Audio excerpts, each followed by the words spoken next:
Kids, today we're going to talk about the mental illness closet.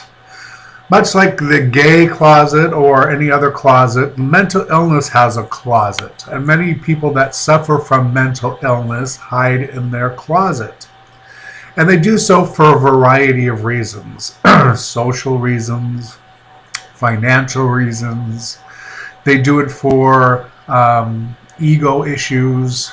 So many different things, because the last thing that people find sexy or attractive or they want to hire or they want to spend time with is someone with mental illness, because mental illness is not understood. And the reason it's not understood is because it's in the closet. Same thing that happened with the gays decades ago, and all of a sudden the gays started coming out of the closet and making themselves understood, known, and make the people aware that gays were not what they think they were. They're not all a stereotype. Neither is people with mental illness. Now, I happen to be gay, and I came out of the closet early. I happen to have mental illness, and I came out of the closet early. And it's not easy. Coming out of the closet mentally ill is harder than coming out of the closet gay, because gay is, like I said, much more understood. Mental illness, in some respects, people with mental illness have such a hard time with it that they can't express it adequately or intelligently enough, and they become victims of their own mental illness, and they just float away or drift away. Now, I float away and drift away, but I can come back at times. And when I do, I can talk about what happened or where I went or why. And it's not necessarily a scary thing. Now, it is a full-time job. Being nuts is a full-time job, because you really have to work on keeping a handle on your reality or realities. In my case, I have several realities all going at the same time. Now, my diagnosis is schizoaffective bipolar disorder with anxiety, with extreme anxiety and complications. So I have multiple personality disorders and conditions, which I believe at this time we're up to like 9. And they all interact and affect each other. Plus I have physical ailments which interact and connect with my mental illnesses to make this one grand condition. And it's not, you can look at it like a negative thing, or in my case, I don't know any better. So it's just my life. And I refuse to let words or labels hold my life back. So I talk about my life. I talk about it in the best way I know how, which is just being real. People say, oh, well, that's scary, or that's awful, or that's this, or that's that, or you should keep that to yourself. No, I shouldn't keep it to myself. I'm a decent person. I think I'm a pretty nifty guy. Sure, I can be a dick sometimes. So can everybody. That's not the point. The point is that mental illness does not have to necessarily put your life in a complete standstill. I don't need to be sat in a closet with a straitjacket on and a ball gag 24 hours a day, 7 days a week with a diaper on. Now, that doesn't mean I can run out and become a nuclear scientist, or that I should be driving all the time or things like that, because I shouldn't, and I don't. I take responsibility. I have a commercial driver's license, but I never drive unless I'm absolutely 100% sure that I am going to be safe and everyone on the road around me will be safe. That is just being responsible for yourself. You can be responsible as a mentally ill person.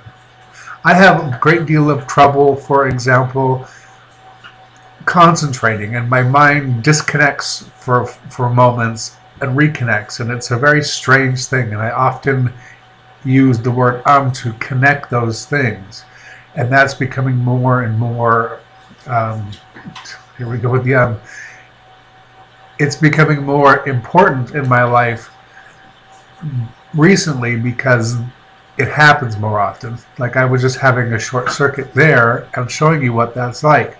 So that makes work impossible. If you can't concentrate, you can't do a good job. Nobody wants to hire people that do a bad job. So many people with mental illness are rightly so disabled.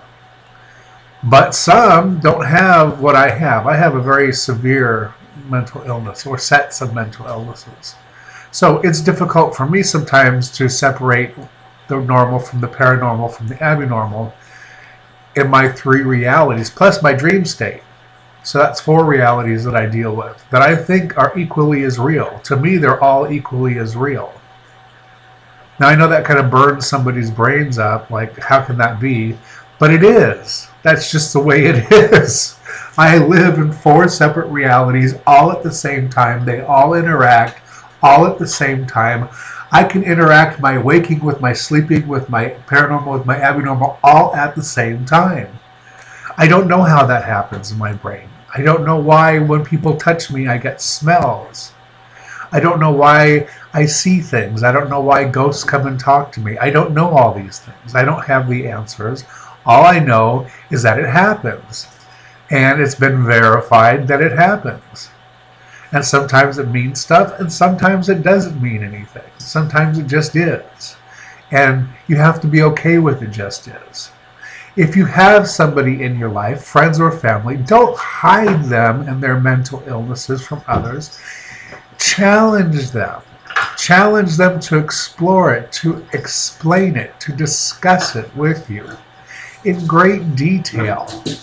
Provide them with realistic, real feedback. Don't provide them with useless, oh, you should get better, or oh, you should get over it. Depression is not something you just get over. It's chemical. It sits in your brain. It has nothing to do with the outside triggers of life. It's not some sort of spiritual weakness. It's not some sort of excuse. It's actually debilitating, completely debilitating, and it can last 6 months more at a time. Complete debilitating depression for absolutely no reason, just because it is. Because something's not right inside. And it has nothing to do with the outside. So telling somebody to snap out of it isn't going to help. You just roll your eye every time somebody tells me to snap out of it, or look how much I have to look forward to compared to others. Sure, everyone does. That's not the point. The point is, there's some gland in my brain that squeezed some kind of juice into me that makes me feel this way. That's all it is. I realize that's all it is. I sit there and I wait patiently. Sometimes I just want to tear myself out of my own body just to get away from my body and the damn glands that cause these imbalances in my brain. Doesn't mean I've lost, track of existence. Because I'm depressed and I sleep doesn't mean that that's what I want to be doing. It means that that's what I have to be doing in order to stay, how do I say this? To stay stable. Not, I was going to say sane, but that's not true. That's insane. When you're debilitatingly depressed, you're insane. You're having a psychosis. Truly. So, but in order to not be dangerous to myself or others, I've learned coping mechanisms to deal with different things that happen. The manic, the depressive, the schizophrenia, the anxiety, all the different things that attack me and bombard me on a daily basis, I'm aware of. And I have good people around me that tell me where I'm at. Plus, I check in with my people and find out where I'm at on a regular basis. That's a network of importance. And it's also a lot of self-reflection. It's standing in front of a mirror and saying, how are you really feeling today, Michael? And look in your own eyes and be able to express to yourself exactly how you're feeling and not be in denial. That takes a lot of practice, but it can be done. So I hope that others will come out of the mental illness closet, because the fact of the matter is, right now we have this society that on the one hand thinks of mental illness as cool, and then for like, this is the weirdest thing, like bipolar disorder is so overrated. It's so overused. And just because you're having an asshole kind of day doesn't make you a bipolar. Bipolar disorder is something that is very consuming. It's not just because you're feeling like a dick one day out of your life suddenly and you act out on it doesn't make you a bipolar. And or just because you like to act out and misbehave doesn't make you bipolar. That's a whole different thing. That's just being an asshole. That's not being bipolar. And I can't tell you how many people I have seen that are just diagnosed bipolar and they don't know what it is, because they never have the manic and depressive swings. All they have is just they're either happy or they're acting out. That's not bipolar disorder. Being happy or acting out is not bipolar disorder. It's manic and depressive swings. That's bipolar disorder. It's a whole different monster from what people are being told.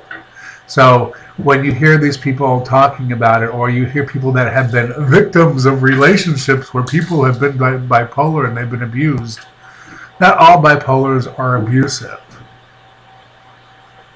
That's not true. But there's a lot of people that think they're bipolar that are abusive, that use bipolar and hide behind it just so they can be awful people. Just saying. So, that's my thoughts for today. I hope people come out of the mental illness closet, and I hope the rest of you that don't think you're mentally ill, it's all relative, kids. Seriously, get to know people. You'll find something. For the rest of you sane folks out there, I hope you'll take time to actually talk to your mentally ill friends and understand where they're coming from and understand the things that they go through and appreciate it. Because like I said, it's an art. It's a full-time job to be insane. It's not easy. It's not for the weak. It's not for the mild. It's not for the meek. It's for the really intense. It's that, to use an old Disney saying, it's an e-ticket ride through life. And you need to strap in tight and enjoy it.